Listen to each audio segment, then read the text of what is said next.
Welcome to the Depth Dive. Today we're looking at something you see maybe every single day, the U.S. flag. But how much do we really know about the story woven into it? Right. Our mission today is simple. Give you a shortcut to understanding this really iconic symbol. We'll uncover some surprising facts, the decisions behind the design. And there's a lot there. It seems straightforward, but it's packed with history. Exactly. It's not just fabric. It's like a condensed story of America, and it's a story that's kept changing alongside the country. That's why you sometimes call it a living symbol. A living symbol. I like that. Okay, let's unpack this then. Those red and white stripes, they jump right out at you. They're not just there for looks, are they? No, not at all. Those 13 stripes, they take you right back to the very beginning. The original 13 colonies. Exactly. The ones that, despite being pretty different, came together. United to declare independence from Great Britain, 1776. That's the foundation. We're talking Delaware, Pennsylvania, New Jersey, Georgia, Connecticut, Massachusetts, Maryland, South Carolina. New Hampshire, Virginia, New York, North Carolina, and Rhode Island. All 13. Ew. Got them all. And the colors themselves, red on white. Right.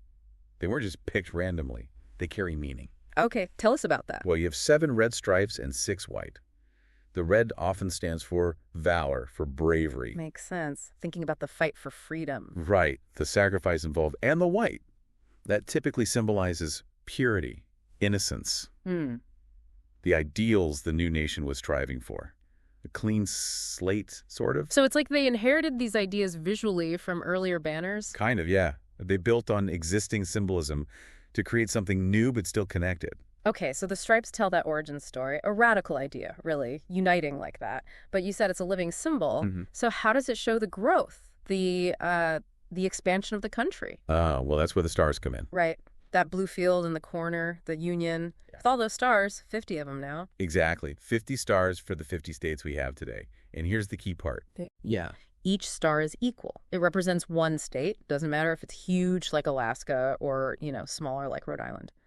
Symbolizing equality among the states. Precisely.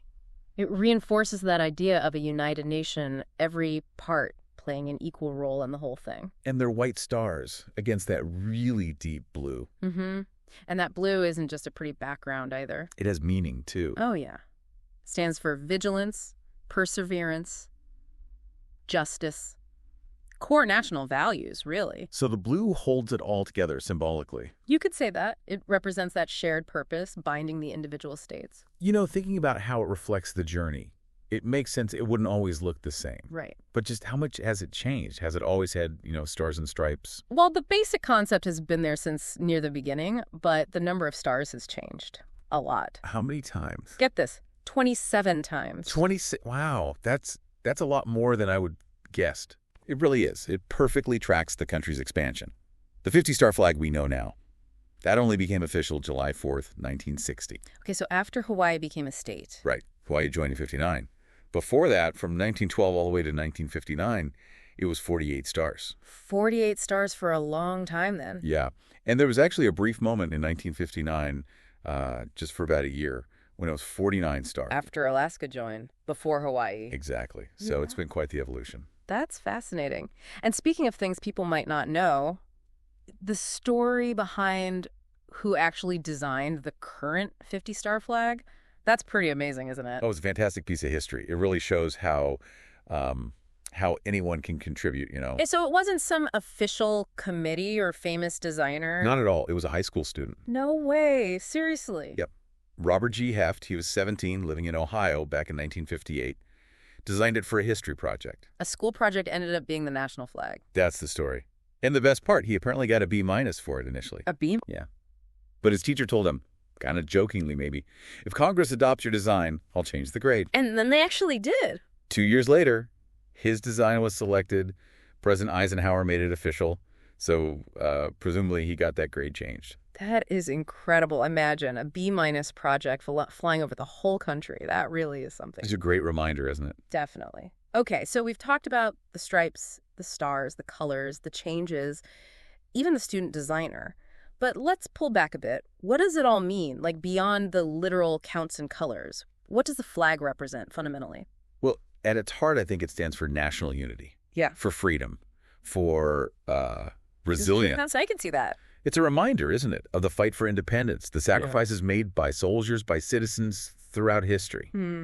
It symbolizes hope, opportunity. The whole idea of democracy, really, it kind of pulls together all those ideals the nation was founded on and, still aims for, becomes a focal point for that shared identity. Yeah. And when you see it flying, it does evoke something powerful, doesn't it? It connects you to all that history, all those ideas. It's definitely more than just cloth and thread. Absolutely. So let's recap for everyone listening. The U.S. flag, it's not static. It's not just a picture. No. It's, like you said, a living symbol. It tells the story of the nation. Those 13 stripes, they're that permanent nod to the revolutionary beginning. The roots. And the 50 stars, they show the growth, the diversity, the current shape of the country. Exactly. It holds both the past and the present. Which leads to maybe a final thought. Mm-hmm. If it is a living symbol, always reflecting the nation. This raises an interesting question, doesn't it? If the flag grows and changes with the country, reflecting its ideals, what new stories might it tell in the future? What new ideals might it come to represent for, the next generation? How will our understanding of what it symbolizes continue to shift as America itself evolves? That's something to think about. It's not a finished story. Not at all. It's a narrative that's constantly being written, and how we interpret that symbol. Well, that's part of the ongoing story, too.